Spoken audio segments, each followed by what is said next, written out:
All right, what's up, everybody? Hope you are enjoying your virtual 10-week transformation experience trial period. I hope you watched the 5 Steps to Goal Success. If you have not watched the 5 Steps to Goal Success video yet, make sure you go back and watch it because this video is not going to make as much sense as it would if you have already watched that. So that's kind of a prerequisite to watching this video. Again, the 3 different steps of this trial period is understanding what the 5 Steps to Goal Success are, then completing the 3 workouts, the full body, the lower body, and the upper body. And then this last video right here of how to plan your PILS, how to set yourself up for success. And the way that I want to, before I give you the strategy, the 4 exact ways to ensure that you're gonna set yourself up for success, is to understand why we're doing this. And the reason is because there's this metaphorical gap between knowing what to do and actually doing it, right? Like, working out 4 times a week, it's easier said than done. Eating healthier, easier said than done. Staying away from sweets, drinking less alcohol, not snacking, easier said than done. We often tell ourselves to do it, and then we don't do it. Because when we don't do it, we lose confidence with ourselves. We lose trust with ourselves. And so how can we get from telling ourselves to do something to actually doing it? That's what planning your PILS are all about, because sometimes we're really motivated, and sometimes we have a lot of willpower, and simply that motivation and willpower gets us from A to B. It gets us from knowing to doing. Because sometimes, we watch a podcast, we listen to a YouTube video, we watch Rocky, and we finish and we're like, all right, we're ready to rock and roll. We're going to have a great day at the gym. We're going to eat healthy today. And so sometimes there are those days where we have a lot of motivation and willpower. But most of us know that those days are not consistent. Those days happen less often than other days where motivation might be somewhat high, but they're still lacking some motivation there. And so how can we still be successful even when motivation and willpower are lower? So if this is telling yourself to do something, this is actually doing it. If motivation only gets us to here, what's going to close the gap? What's going to get us the rest of the way to doing? And so to plan your PILS, there are 4 questions you should ask yourself in preparation at the beginning of each week. This is foresight. This is looking ahead. This is, okay, here's my goals. Given what my goals are, what do I need to do this week to hit those goals? Given what's going on in my week, given what I have going on for work, maybe what my kids have going on, maybe any travel I have, what do I need to do to still be successful? So 4 questions. Number 1, what can I do to increase the likelihood that I hit my weekly goal, my progress indicator? So let's say one of your progress indicators is to work out 4 times a week for an hour. And maybe you have to get those workouts in before going to work. What can I do to increase the likelihood that I get those workouts in? Maybe it's I'm gonna go to bed by 10 p.m. on the nights before I work out, because that would increase the likelihood that I actually get my butt out of bed, I don't press snooze, and I go to the gym. So that's an example of what a pill might be answering that question. Number 2, what can I do to make hitting my goal easier? Number 2, what can I do to make hitting that progress indicator easier? So let's say your progress indicator is I'm going to bring my lunch to work 4 times this week. What can I do to make that easier? Well, maybe it's really hard in the morning to put that all together and be scrambling to put it together. So maybe to make it easier, maybe I meal prep and pack my lunch each night. Or maybe you even want to go easier and maybe you order meal prep. Maybe you have a meal delivery service where you order 4 lunches, 4 healthy lunches, and you bring those to work each week. Those are some examples of what some PILS might be to increase the likelihood or to make it easier to hit that goal. Number 3, what can I do to make hitting this progress indicator more fun? What can I do to make hitting this progress indicator more fun?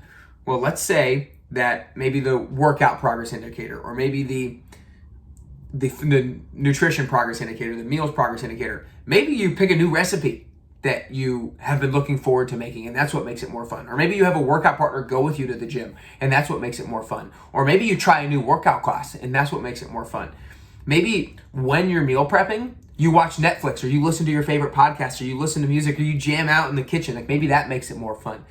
So what can you do to make hitting your goals more fun? And then 4th and finally, the last question to ask yourself is, okay, if I was to get to the end of this week and I didn't hit my goals, I didn't get my workouts in, or I didn't hit my meals, or I ate too many sweets, what would my excuse be?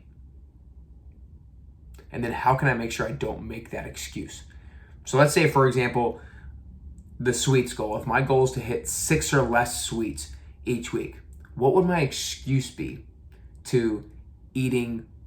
If I didn't hit that goal, if I had more than 6 sweets, what would my excuse be? Well, maybe somebody brought in some cookies or brownies at work. Maybe somebody brought something to work, and so you were tempted by that. Maybe you bring in a little healthier treat of your own so that when that sweet gets brought in by a coworker or a client, you have something that you can still resort to. You have something you can still go to that you enjoy, but is a lot more helpful for your goals, and it's a lot healthier. So maybe that's one. Maybe it's when they bring in those sweets and you see them, maybe it's you go on a walk to distract yourself from that. Or maybe you make the goal of just never going into the break room, depending on where you work. So that's an example of what would my excuse be and how can I make sure I don't make that excuse.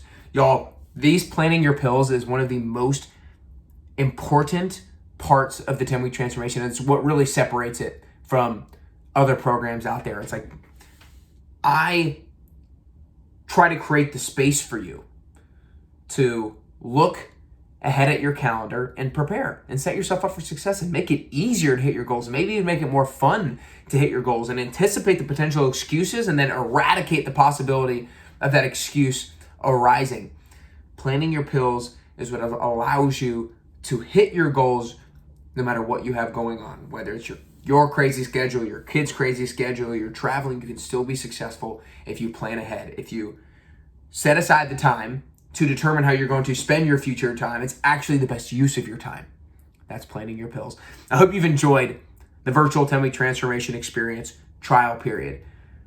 This is such a great insight to understand what to expect if you actually participated in the virtual 10-week transformation. And these are things that we would be talking about every single day, every single week, keeping you on track. We'd be hitting those progress indicators. We'd be planning our PILS. We'd be hitting our accountability sessions and ensuring that you're doing what you said you were going to do so that you can get from A to B, that you can get from knowing to doing, because that's what builds confidence. That's what builds trust. And that's what allows you to follow through with the promises that you make to yourself. If that sounds like something that you need to be a part of, then make sure you click the button below and join the next virtual 10-week transformation. I'm telling you, it has changed so many lives up to this point. Everybody has gotten their money's worth and 10x that.